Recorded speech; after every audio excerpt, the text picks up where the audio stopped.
My name is Dr. Goodwin. So, why don't you tell me what's been bothering you today, Mr. Smith? Honestly, I feel a little sad and empty. I'm fatigued and I feel tired all the time. Can you describe any other... It seems like maybe suffering symptoms of depression. Can you describe any of the feelings you may be having recently? Well, I'm constantly tense and nervous and I have trouble focusing. Interesting. Can you describe any thoughts you may have? I hear these voices in my head all the time, like different personalities that are trying to get out. How many voices are there, Mr. Smith? I don't know, like 5? Seems you may be more complicated than I originally thought. Let's start from the beginning. Tell me about your childhood. Were there any defining moments or events that took place? Mr. Smith. Where do you want to know? I just want to know what happened during your childhood. Why do you care? No one cares about me. Is that how you really feel, Mr. Smith?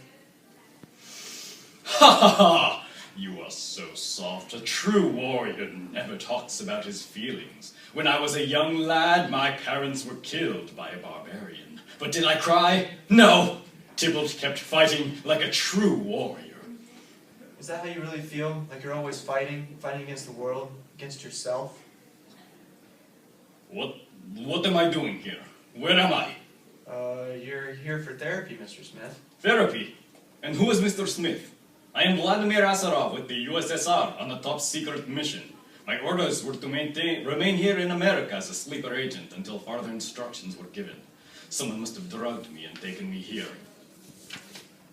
No one has harmed you to my knowledge, Mr. Smith. We were merely discussing the events that happened in your childhood. Are you okay, Mr. Smith? Yeah, I'm fine. Now let's start over. Who were your parents?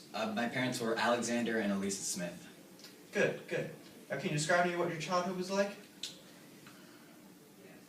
Well, I grew up there over yonder. My only friend was my pistol and Justice. Who was Justice? He was my horse. But after my parents were killed by a drunk maniac, he was all I had left. Mr. Smith, it says here in your file that you were an orphan at the age of 7. What happened to your parents?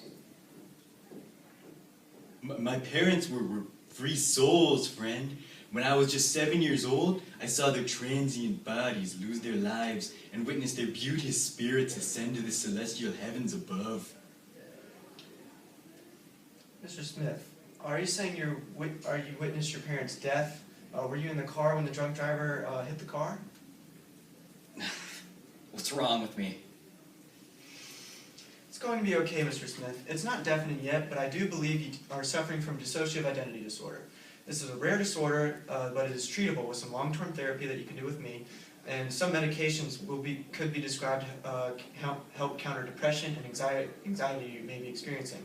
We're going to fight this together, Mr. Smith. I won't give up on you. Thank you.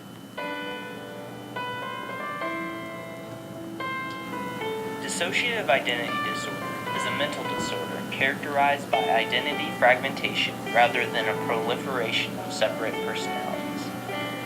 If you are exhibiting symptoms of depression, anxiety, guilt, have reoccurring visual or auditory hallucinations, experience frequent gaps in memory, and are experiencing 2 or more personality types, you may have dissociative identity disorder. Studies show that dissociative identity disorder develops in the early ages of life, typically around the years of 9, due to traumatic emotional abuse or neglect of a child. Dissociative identity disorder affects nearly 1% of the population. However, it is believed that more have slipped under the radar by going undiagnosed. Biological research has shown that patients with dissociative identity disorder exhibit fluctuations in the level of neurotransmitters such as serotonin and glutamate, causing irregular sizes of the amygdala and hippocampus. However, there is hope. Dissociative identity disorder is treated with long-term psychotherapy in the goal to deconstruct the multiple personalities and unite them into one. No medications can specifically terminate this disorder, but prescribing antidepressants, anti-anxiety drugs, or tranquilizers is not uncommon to help control the symptoms.